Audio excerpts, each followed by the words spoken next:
వికారాబాద్ జిల్లా పరిగి మండలం నర్సయ్యగూడలో అంబేద్కర్ విగ్రహాన్ని ఆవిష్కరించారు మాజీ ఎంపీ వివేక్ వెంకటస్వామి.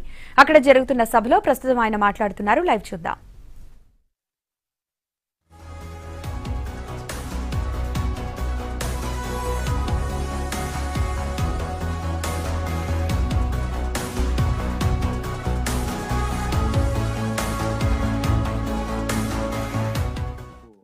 మీ అందరికీ కూడా జై భీములు.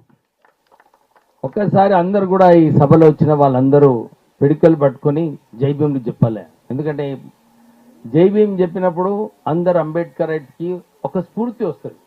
అంబేద్కర్ గారి ఈ విగ్రహం ఇక్కడ ఉన్నది, ఆ స్ఫూర్తితో మనం అందరం కూడా ముందుకు పోవాలని చెప్పి ఆ స్ఫూర్తి వస్తుందని చెప్పి మీరందరూ కూడా ఒకసారి గట్టిగా నేను చెప్పిన తర్వాత జై భీములు చెప్పాలి. జై భీమ్, జై భీమ్, జై భీమ్, జై భీమ్. ఈ కార్యక్రమంకి వచ్చిన పెద్దలు, మా మిత్రులు, మాజీ ఎమ్మెల్యే గారు రామ్మోహన్ రెడ్డి గారు, అలాగే మన ఎస్సీ ఆర్గనైజేషన్స్ మన ఆవుల బాలానందం గారు, మన బేర బాలకృష్ణన్ గారు, మన మాజీ జడ్పీటీసీ చంద్రయ్య గారు, మన సర్పంచ్ ప్రత్యేకంగా అంజమ్మ అంతయ్య గారు. ఎందుకంటే ఆమెను చూసినప్పుడల్లా మా నాన్నగారు గుర్తొస్తారు. ఎందుకంటే ఇంతకుముందే కొందరు చెప్పినారు, మహిళలకు పంచాయతీ రాజ్లో రిజర్వేషన్ ఇప్పించింది ఆ బిల్లు, రాజీవ్ గాంధీ గారు ఆలోచన ఏదైతే ఉందో ఆ బిల్లుని పార్లమెంట్లో పెట్టింది మా నాన్నగారు వెంకటస్వామి గారు. దానివల్లనే ఈరోజు మహిళలు సర్పంచ్లు ఉన్నారు, ఎంపీటీసీలు ఉన్నారు, ఇంకా జెడ్పీటీసీలు కూడా కావడం జరిగింది. ఇంకా స్టేజ్ పైన ఉన్న ఇతర పెద్దలు మన సుభాష్ చంద్ర రెడ్డి గారు, నాగేశ్వర్ గారు, బి వెంకటయ్య గారు, టి వెంకటయ్య గారు, కొల్ల యాదయ్య గారు, శ్రీనివాస్ గారు, పులందర్ రెడ్డి గారు, మధుసూదన్ రెడ్డి గారు, ఇంకా ఇతర మన దళిత సోదరులకు అందరికీ కూడా జై భీములు చెప్తూ నాకు ఈ రోజు ఈ చిన్న కార్యక్రమం అని చెప్పి బాలానందం గారు చెప్పడం జరిగింది. తర్వాత మన స్నేహితులందరూ కూడా వచ్చి సార్ మీరు వస్తే బాగుంటుందని చెప్పినారు. నేను అనుకున్నా 5 నిమిషాల్లో అయిపోతుంది అనుకున్నా. అక్కడ ఎమ్మెల్యే గారి ఇంట్లో కూడా అదే చెప్పిండు. కానీ ఇక్కడికి వచ్చిన తర్వాత ఇంతమంది ఈ కార్యక్రమంకి వచ్చి చాలా పీస్ఫుల్ గా, పేషెంట్ గా మీరందరూ కూడా కూర్చొని ఎవరైతే మాట్లాడినో వారి సందేశాలు మంచిగా విని మీరు ఇంత గ్రాండ్ ప్రోగ్రామ్ చేస్తారని చెప్పి నేను ఎప్పుడు కూడా అనుకోలేదు. మీ అందరికీ కూడా అభినందనలు చెప్తూ ఇంత చక్కటి కార్యక్రమం చేసినందుకు మీ అందరికీ కూడా మళ్ళొకసారి ధన్యవాదాలు.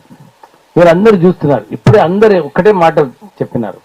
అంబేద్కర్ గారు ఏదైతే మాట చెప్పినారో విద్యారంగంలో మీరందరూ కూడా మంచిగా చదువుకోవాలని చెప్పి ఆ రోజులలో అంబేద్కర్ గారు చెప్పడం జరిగింది. మీరు అందరు చూస్తున్నారు, అంబేద్కర్ గారు 29 డిగ్రీలు సంపాదించినారు. ఎందుకు సంపాదించినారు? వారు కష్టపడి చదువుకొని, చదువే ఒక ఈ ఏదైతే కుల వివక్షాలు ఉన్నాయో ఈ కుల వివక్షాలు పోవాలంటే మంచిగా చదువుకోవాలని చెప్పి అంబేద్కర్ గారు చదువుకోవడం జరిగింది. చాలా మంది అదే అంటారు, అంబేద్కర్ గారు దళిత నాయకుడు అని. కానీ నేను ఒప్పుకోనది. వారు దళితుల కోసం చాలా కృషి చేసినారు, చాలా పని చేసినారు. కానీ దేశవ్యాప్తంగా అందరు కూడా ఎవరైతే వెనుకబడి ఉన్నారో వాళ్ళందరికీ కూడా ఇన్ని చట్టాలు ఈ దేశంలో తీసుకొచ్చినారంటే కేవలం అంబేద్కర్ గారు. ఎందుకంటే అప్పుడు మినిమం వేజెస్ యాక్ట్ తెచ్చింది అంబేద్కర్ గారు.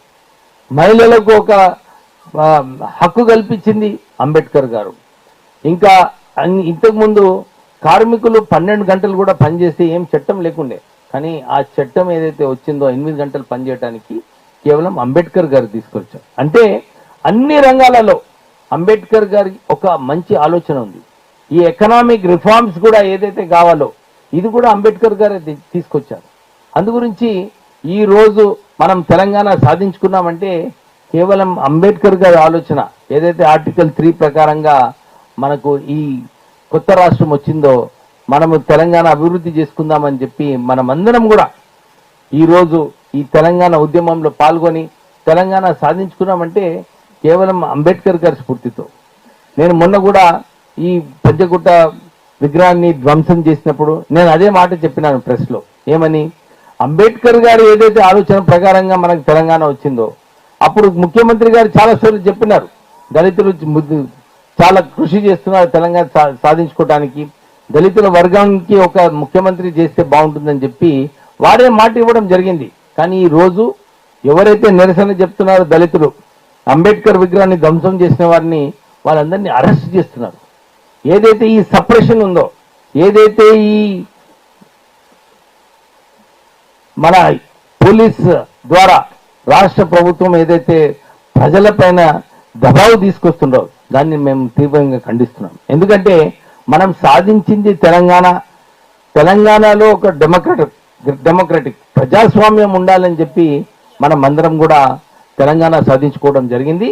కానీ ఎక్కడ చూసినా కానీ కోదండరామ్ గారు నిరసన చెప్పినప్పుడు వారికి అరెస్ట్ చేయడము, మొన్న ఇతర నాయకులందరికీ కూడా హౌస్ అరెస్ట్ చేయడము, ఈ రోజు బాలానందం గారు, బాలకిషన్ గారు వీళ్ళందరూ కూడా ఈ విగ్రహం గురించి వెళ్ళినప్పుడు వారిని అరెస్ట్ చేయడము.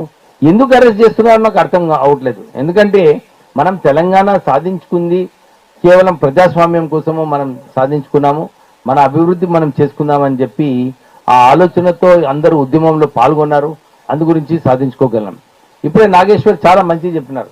మా నాన్నగారు అప్పుడు సిడబ్ల్యూసి మెంబర్ ఉన్నప్పుడు తెలంగాణ ఇవ్వాలని చెప్పి వాకౌట్ కూడా వారు సిడబ్ల్యూసిలో చేయడం జరిగింది. 1969 అజిటేషన్లో కూడా వారికి పోలీస్ ఫైరింగ్లో 2 నెలలు వారు ఐసీసీలో ఉండే. వారికి ఒక పట్టుదల ఉండే, తెలంగాణ సాధించుకోవాలి, తెలంగాణ కావాలని చెప్పి. మీరందరూ కూడా ఈ గమనించాలి. అంబేద్కర్ గారి స్ఫూర్తితోనే మా నాన్నగారు అప్పుడు కూడా తెలంగాణ గురించి కొట్లాడారు. అంబేద్కర్ గారి స్ఫూర్తితోనే అంబేద్కర్ కాలేజ్ పెట్టడం జరిగింది. సుమారు 2 లక్షల మంది మా అంబేద్కర్ కాలేజ్లో చదవడం జరిగింది. అది కూడా ఆ ఇన్స్టిట్యూషన్ కూడా మేము కేవలము అన్ని కార్పొరేట్ కాలేజెస్, కార్పొరేట్ స్కూల్స్తో సహా మంచిగా ఉండాలని చెప్పి అన్ని ఫెసిలిటీస్ ఇస్తూ ఆ అంబేద్కర్ కాలేజ్ ఇన్స్టిట్యూషన్ పెడుతున్నాం. అందు గురించి మనమందరం ఇక్కడ ఎవరైతే దళితుల సోదరులు ఉన్నారో మీరందరూ కూడా గమనించాలి. మంచిగా విద్య నేర్చుకున్నప్పుడే మనకు ఒక మంచి భవిష్యత్తు ఉంటుంది. మీరందరూ కూడా ఇతర విద్యార్థుల కన్నా 10% ఎక్కువ చదవాలి, 10% ఎక్కువ పని చేయాలి. మనమందరం కూడా అది చేసినప్పుడే మనకు ఒక గౌరవం ఉంటుంది. మనం కూడా తలెత్తుకొని ముందుకు వెళ్ళి మన ఏదైతే ఆలోచన ఉందో, అంబేద్కర్ గారి ఆలోచన ఉందో, ఆ అంబేద్కర్ గారి ఆలోచనను మనము సాటిస్ఫై చేయాలంటే మనమందరం కూడా ఐక్యంగా ఉండాలి. ఇంతకుముందు బాలానందం గారు చెప్పారు, సార్ మీరు ఉండండి, మేము వెనుక ఉన్నామని చెప్పి వారు సూచించారు. నేను ఎప్పుడు కూడా ఇదే చెప్తుంటాను, దళితులు చాలా చోట్ల కూడా ఐక్యమతంగా ఉండరు. ఒక ఆర్గనైజేషన్ అంటే ఇంకో ఆర్గనైజేషన్ స్టార్ట్ అవుతుంది, మళ్ళీ అక్కడ గొడవలు ఉంటాయి.